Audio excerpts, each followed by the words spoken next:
All right, lady fan, heckler question. Hey there, Bill. I'm a lady fan, and I would like your opinion on a situation Amy Schumer encountered on her tour in Stockholm. Early on in her set, a male heckler shouted, "Show us your tits."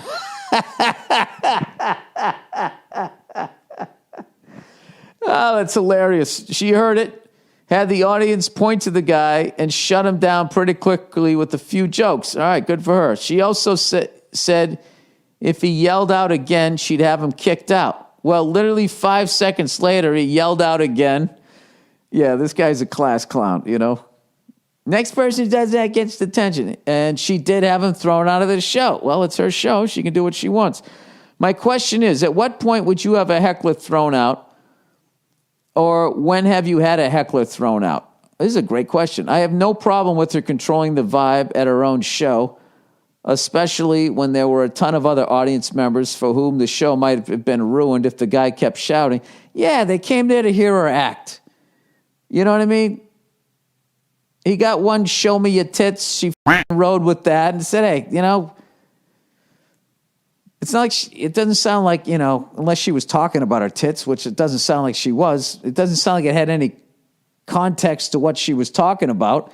If someone just yells that out, then if someone's just going to just keep yelling, you, blah, blah, blah, or something like that, then, you know, as a comic, you can just stand there and just trash the guy for the whole hour and still get paid. But, like, the rest of the crowd is not going to walk away happy. That has been my experience when you do something like that. So anyways, she continues. She says, I have no problem with her controlling the vibe at her own show, especially when there were a ton of other audience members for whom the show might have been ruined if this guy kept shouting. However, I've also seen you handle hecklers in your specials and shows without having them ejected. This case might be different since his heckle was sexual in nature. And as far as I know, no heckler has ever shouted, "Show us your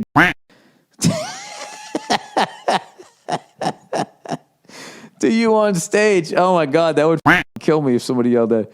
Anywho, just curious as what you thought about it. The video of the situation at this link if you want to see it. Can't wait for season 2 of F is for Family, and best of luck with your upcoming special. Thank you very much.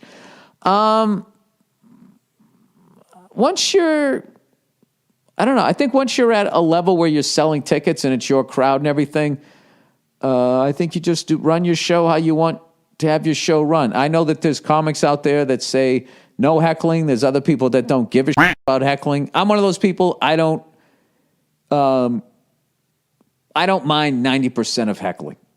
You know, it's that 10% where you just didn't want to be there, or you're just completely like wasted, drunk, and you're just there. You're gonna even if I get the better of you, you're still just not gonna shut up, and you're just there to ruin everyone's good time. At that point, I would say, like, listen, and I would, you know, give the person the money back. It's like, I'm not trying to be you know, maybe next time, or go see another comic. But I've only had to do that a handful of times. When I first did the Opie and Anthony show, there was this guy, I remember, came down, and he just didn't get it. Like, he came down on the first show and was just screaming and yelling the whole fuck. It was crazy. And then he showed up like 2 nights later again. And he sat right down front, and one of the waitresses overheard him. I'm going to yell out the punchlines to all of his jokes. So what I should have done was immediately say, get that guy out of here. Get him out of here. Give him his money back. I'll take a picture with him. Just get him out of here, because I don't want to deal with this guy. This guy's wasted, and it's going to ruin the show for everybody. I mean, he was here 2 nights ago. I can't come up with 60 new minutes in 2 nights. And he was deliberately going there to mess up the show.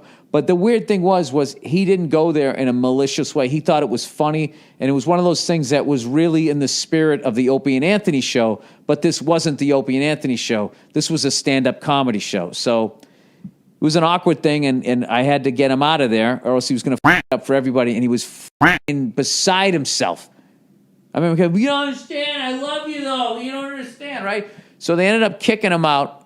Classic way, like, the way a comedy club kicks somebody out is they get them just beyond the threshold of the door and immediately turn a blind eye to the person. Like, well, that takes care of that, right? And they inevitably come back in, which this guy did. And I was selling CDs. This is how long ago it was. I was selling CDs after the show, and I look up, and there's this guy again pleading his case with me. And then he got so mad. He goes, I'm never coming one of your shows again. And I was like, good. The amount of stress and anxiety he brought to me, blah, blah. And then, like, the end of the night, someone had broken the window out front of the club. And I always thought it was him. I have no idea. So my thoughts on heckling is basically it's a part of the art form. And I also think it's a part of the art form that makes it really cool. But that's also, I don't define the rules of it. It's just one of the things that I enjoyed that always scared me in the beginning, that I always thought was so cool about comics, that people would yell at them and they could just handle them and then continue on with their act. And the way I look at it, I say a lot of ignorant when I'm on stage and, provoke people and stuff. Like, I can't expect them to sit on their hands the whole time. And I like it. I actually enjoy when people yell at me, to a point, but if it's on topic, somebody yells shit out of it, I always go, what'd you say? I go back and forth, you know what I mean? But, I don't know. I mean, it's kind of a part of being a comedian. But I think after a while, and once, you said it was in Stockholm, Sweden. I mean, that's an important show. You're going over there. You're not like the other ones aren't, but you're in another country. You want to make sure you're having a good show. And right out of the gate, if someone comes, they're coming at you like that, they're testing you. And I know a lot of it's going to be made like, it's a sex thing, and, that's not a heckle. It's a this, that. No, it's the basic thing where it's like you're being tested by the crowd. So what the comic has to do is throw the hammer down, or else the crowd takes control of the show, and you're going to have a long evening. So there's a million different ways to do it. That's how she chose to do it. It's her show, so there you go. That's what I think. I think however the comedian decides to handle it is the way to handle it. I don't know, but I was just making all the crazy, some of the people have said to me over the years. Best one ever was when I was at Dangerfields. And somebody yelled out, anything red and on stage said, so they used like homophobia for whatever reason. And I'll never forget that heckle, because it was so like anything red and on stage. It was like worded like I was in second grade. But this guy was like, I don't like the anger that was coming off of this guy and the group of people that he was in with. I knew if I engaged, and there was no security at that club, and I could not beat up him, much less him and two of his friends. And I just, I liked the mic stand where it was rather than wrapped around my Charlie Brown head. So I didn't say anything. I didn't say anything. I've had, oh, Jesus Christ. Oh, the memories coming back. I've had thrown at me. Somebody threw dental floss at me one time. I remember I was talking about working in a dental office when I was younger, and somebody in the middle just threw dental floss like that would add to the bit somehow. I had pissed off a woman in Tampa one time, and she threw a glass of ice at me. Somebody threw a dinner roll at me. Had a lot of thrown at me. And then just every thing. I remember being on stage one time at the Boston Comedy Club, and there was these two black women sitting in the front, and there was barely anybody, and it was late night, and I was bombing, and there was this two black women in the front, and one of them had put her head on the other girl's shoulder and was pretending to sleep.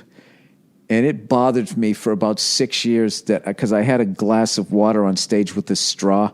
It bugged me for 6 years that I didn't think in that moment. When you put your finger over the top of the straw and you keep the water in it to come over and then let it go right on her face. That's what kills you as a comic. It's the thing you should have said or the thing you could have done afterwards. But I really think that to me, that is one of, like, when I used to listen to the Richard Pryor albums and stuff when I was growing up, like, one of the coolest things ever was, listening to him going back and forth, and his unbelievable special that he did down in Long Beach where they had him go on early. He just wanted to get out there and people hadn't gotten back to their seats.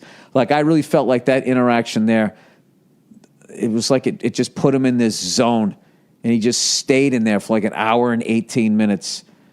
And I think with that type of guy going up with the camera and stuff, like no security, I really feel like that, that interaction with the crowd, that energy that they were giving him, I think that's why that specialist, what it is. So I'm not against heckling or anything like that, but every comic, like I said, if they feel like it's crossing the line, you just feeling it's at that tipping point, and I got to chop the head off somebody. Sometimes you got to do that. So good for her.